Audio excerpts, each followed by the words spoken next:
एक मूर्तिकार मूर्ति बनाने के लिए मंदिर के बाहर पड़े दो पत्थरों को देखता है। गौर से देखने के बाद वो उनमें से एक पत्थर को चुन लेता है। फिर उसने छेनी और हथौड़ी उठाई और उस पत्थर को तराशना शुरू किया। हर चोट उस पत्थर को चुभ रही थी। पत्थर दर्द से तड़फ उठा और मन ही मन कहने लगा, काश मेरे अंदर दरार आ जाए और ये सब रुक जाए। कुछ ही देर में वैसा ही हुआ, पत्थर में दरार आ गई। मूर्तिकार ने उसे वहीं छोड़ दिया और दूसरे पत्थर के पास चला गया। अब दूसरे पत्थर की परीक्षा शुरू हुई। उस पर भी हथौड़ी चली, दर्द उसे भी हुआ, लेकिन उसने बिना कुछ बोले हर चोट सहन की। और फिर कुछ समय बाद वही पत्थर एक सुंदर मूर्ति बनकर तैयार हुआ। उसे मंदिर के गर्भगृह में स्थापित किया गया। अब लोग दूर दूर से आकर उसकी पूजा करने लगे और उसके आगे सर झुकाने लगे। लेकिन जो पहला पत्थर था उसे मंदिर के आगे रख दिया गया और लोग उसके ऊपर नारियल फोड़ने लगे। एक दिन बाहर पड़ा वो पत्थर मूर्ति को देखकर मन ही मन सोचता है, काश उस दिन मैं भी थोड़ा सा दर्द सह लेता तो आज लोग मेरे ऊपर नारियल नहीं फोड़ते। मोरल ऑफ द स्टोरी, जो दर्द से भागता है वो साधारण बनकर रह जाता है और जो दर्द सह लेता है वो पूजनीय बनता है।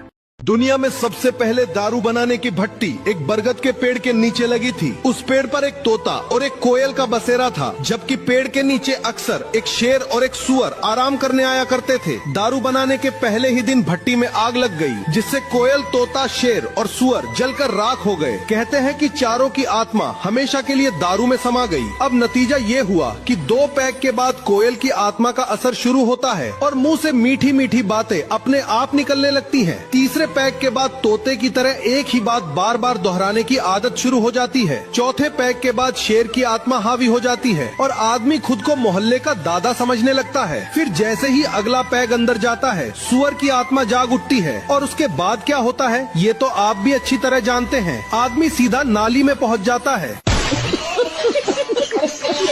एक आदमी को फांसी लगने वाली थी।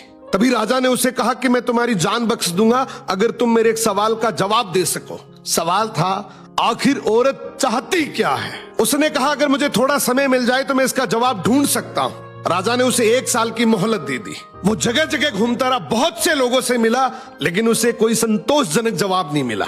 आखिरकार किसी ने बताया कि दूर जंगल में एक चुड़ैल रहती है जो इस सवाल का जवाब जरूर दे सकती है। वो चुड़ैल के पास पहुंचा और अपना सवाल पूछा। चुड़ैल बोली, मैं तुम्हें इसका जवाब बता सकती हूँ, लेकिन जब तुम मुझसे शादी करोगे। तब उसने सोचा कि अगर सही जवाब का पता ना चला तो उसकी जान तो राजा के हाथों से वैसे भी जाएगी, इसलिए उसने शादी के लिए हाँ कर दी। शादी के बाद चुड़ैल बोली, क्योंकि तुमने मेरी बात मान ली है इसलिए तुम्हें खुश करने के लिए मैंने तय किया है कि मैं 12 घंटे चुड़ैल रहूंगी और बचे 12 घंटे एक सुंदर परी बनकर तुम्हारे साथ रहूंगी। अब तुम ये बताओ कि मैं दिन में चुड़ैल बनकर रहूं या रात में? वो सोचने लगा, अगर ये दिन में चुड़ैल बनी रही तो दिन। आज जो हंस रहे हैं तुम्हारी नाकामयाबी पर, कल वही तुम्हारी सफलता पर नाचेंगे, कूदेंगे, जश्न मनाएंगे और एक बात बोलेंगे, देखो हम तो कहते थे ना तुम जरूर कामयाब होगे। एक बनता हुआ मकान किसी को अच्छा नहीं लगता, लेकिन जब वो बन जाता है तो सबको अच्छा लगता है। इसी तरीके से एक मेहनत करता लड़का किसी को अच्छा नहीं लगता, लेकिन जब वो मेहनत करके कुछ बन जाता है तो सब उसके जैसा बनना चाहते हैं।